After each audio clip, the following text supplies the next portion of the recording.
Hey everybody, my name is Keli Brown, and the topic of my persuasive piece is how can social media isolate us? Okay, so here we go. Excuse me. In today's world, we face a lot of problems, but one of the biggest problems we have ever faced in our current time is social media. We Facebook, we Snapchat, and we tweet ourselves into oblivion. But how have we gotten this far? I believe it is because social media is crippling our ability to be normal human beings. We focus more on technology rather than the real world. Technology gives us false companionship, and this can relate to anxiety and self-image problems. So, before I lose your interest because someone mentioned you in a comment on Facebook, I would like to break it down to you how social media is ruining our lives. First, I will give you an example of how we are we are falling into the technology world. Recently, I was invited to a party, and the party overall, it had a great atmosphere, and it was just a lot of fun to be around in the beginning. But as the party continued, everybody started to pull out their phones, and they became so much more interested about their phones than the actual people who were there at the party. And that in itself displays why social media is such a crippling thing. Because we'd rather not be present here in the real life, but we'd rather be present in the technology life. And that's just a huge problem. We fail to realize how much time we spend on social media as well. Any little cute little dog post or whatever on Facebook can suddenly turn into at least an hour or maybe even two on Facebook just looking up videos because they always filter through. In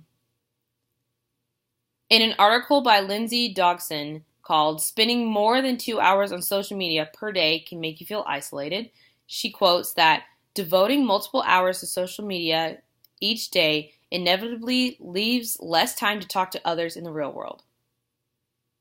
Next, we literally pull away from reality. Social media is a drug.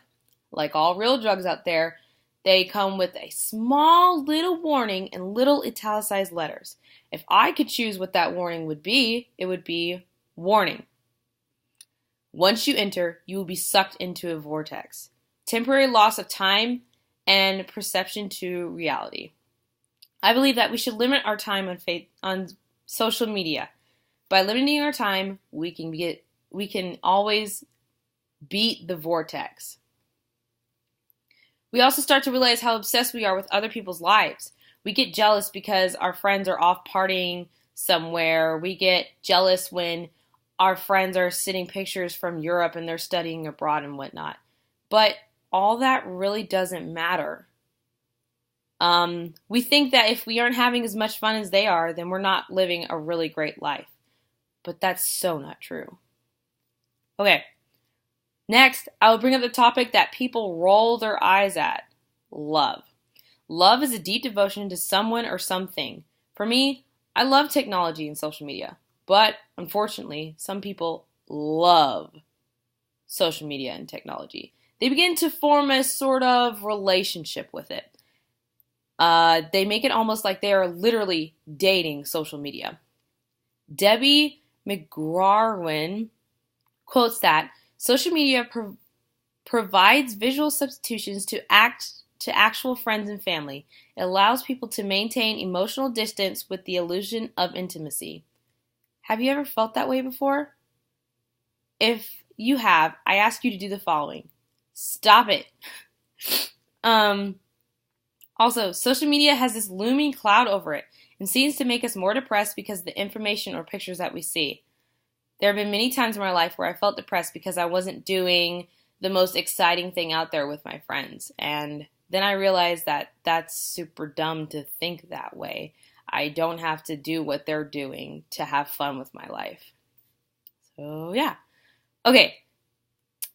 We also see those Instagram pictures of the young ladies with flawless skin and perfect makeup.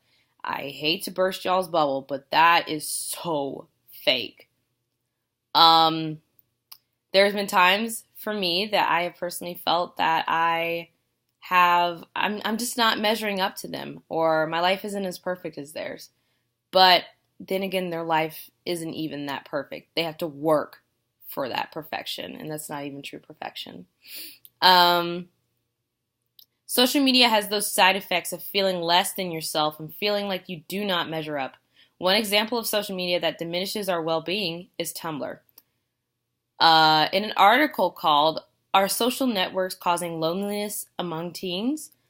AJ Argwal quotes that Tumblr is an example of a place where teens can go to reinforce negative thoughts and feelings. These social media platforms tend to push teens into only interacting with like-minded people. The interactions of only like-minded people can significantly impact impact feeling lonely and isolated because teens are not engaging with different viewpoints or different thoughts or feelings. In conclusion, it is urgent that we must awaken and fight this problem. Social media is a great thing, but it all depends on how we use it.